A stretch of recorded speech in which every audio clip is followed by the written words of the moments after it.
किसी किसी को पूजन करते समय भी गलत गलत विचार आते हैं, किसी किसी को मंदिर जाते समय गलत गलत विचार आते हैं, किसी किसी को मंदिर में पूजन करते करते गलत गलत विचार आते हैं, किसी किसी को पूजन करते समय गंदगी दिखती है, गलत विचार आते हैं, स्त्री के बारे में, पुरुष के बारे में, उसकी अवस्था के बारे में, उसके नग्न स्वरूप के बारे में, उसकी चित्त वृत्ति में गलत गलत दृष्टियां आने लगती हैं। गंदा भोजन उसकी दृष्टि में आता है जब वो पूजन करने बैठता है, भजन करने बैठता है। कई लोग हैं ऐसे, और जिनकी भी दृष्टि में इस तरह की अगर बातें आ रही हैं कि मैं पूजन करने बैठी हूं, मेरी गलत सोच हो रही है, गलत विचार आ रहे हैं, इस चक्कर में वो पूजन करना बंद कर देती है, इस चक्कर में पूजन करना बंद कर देता है, मंदिर जाना बंद कर देता है कि मैं मंदिर जाऊंगा, गलत सोचने में आएगा, गलत दृष्टि में आएगा। गलत कर नहीं रहा है, ना उसने किसी स्त्री को गलत दृष्टि से देखा, ना उसने कभी किसी पुरुष को गलत दृष्टि से देखा, ना उसने कभी मांसाहार करा, ना कभी उसने मदिरापान करा, ना कभी उसने गलत काम किया। उसके बाद भी वो पूजन करने बैठा, वो अच्छी जगह पर बैठा और उसकी दृष्टि में गलत विचार आने लगे। कहीं मांस दिख रहा है, कहीं मदिरा दिख रही है, कोई स्त्री दिख रही है, कोई पुरुष दिख रहा है, कोई वस्त्रविहीन दिख रहा है, कोई ऐसा दिख रहा है, कोई गलत कृत्य में दिख रहा है, उसकी विचार दृष्टि में वो आ रहा है। कई बार लोग परेशान हो जाते हैं कि गुरुजी ऐसा क्यों हो रहा है, हम तो अच्छा करने के लिए गए, हम तो मंदिर गए, हम तो भगवान के भजन करने के लिए गए, हम तो स्मरण करने के लिए गए, फिर हमारी चित्तवृत्ति में ये कैसे आ रहा है, हमारी सोच में ये कैसे आ रहा है,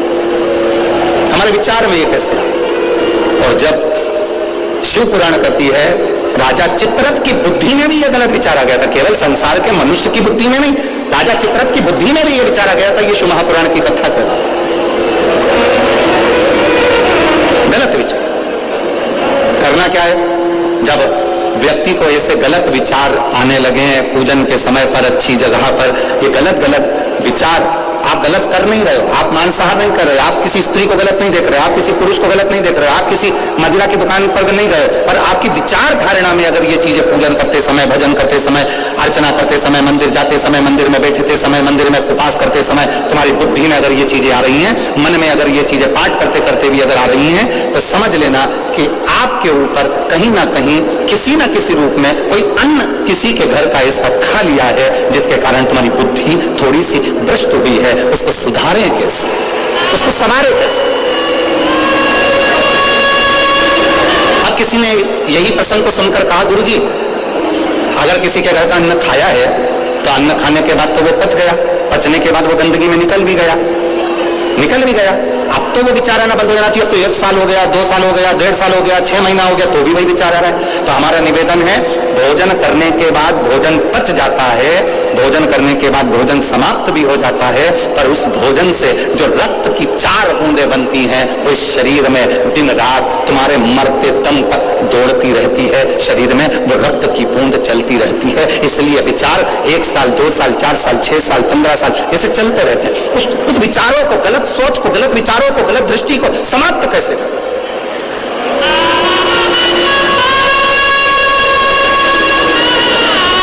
राजा चित्ररथ का चरित्र कर, तब राजा चित्ररथ ने गलत विचार से पार्वती जी और शिव जी को देख लिया, गलत विचार से। शिव जी कुछ नहीं, पर पार्वती मैया ने राजा चित्ररथ को श्राप दे दिया।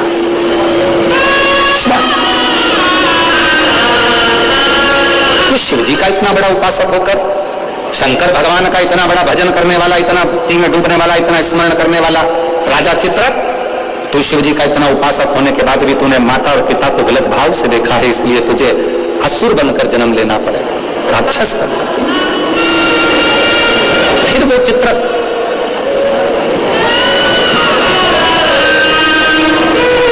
वृत्रासुर के रूप में जन्मा। क्या नाम हुआ था उसका? वृत्रासुर, जिसको इंद्र ने मारा था, दधीचि ऋषि की अस्थि। गलत विचार। क्या करा जाए? राजा चित्ररथ को जब श्राप लग गया असुर बनने का, राक्षस बनने का, तो राजा चित्ररथ ने हाथ जोड़कर शिव जी से पूछा, मेरी मुक्ति का साधन बताओ। शंकर भगवान नहीं बोले। चित्ररथ तुमरुका जी के पास गया, तब तुमरुका जी जो वक्ता है, तुमरुका जी जो कथा कर रहे हैं, तुमरुका जी जो भगवान शिव का गुणगान कर रहे हैं, तो तुमरुका जी ने कहा, चित्ररथ एक काम कर, कामधेनु गाय का दूध का घृत ला और उस घृत से तो शिव का अभिषेक कर, शंकर का अभिषेक।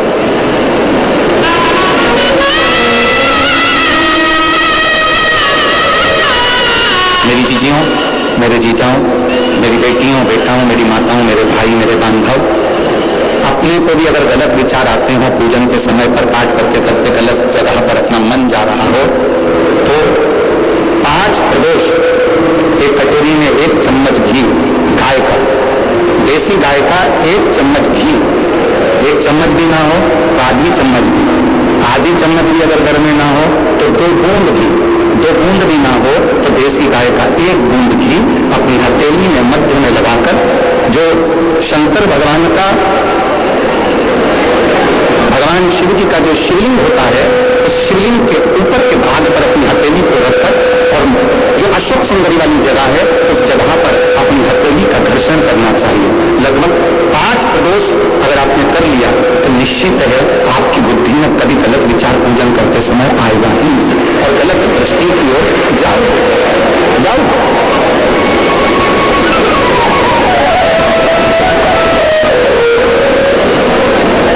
वेद लक्षणा गाय,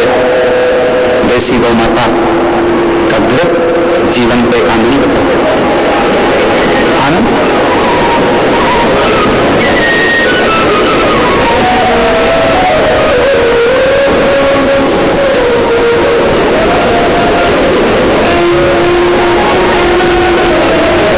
भारत के इतिहास में संसद भवन में बैठकर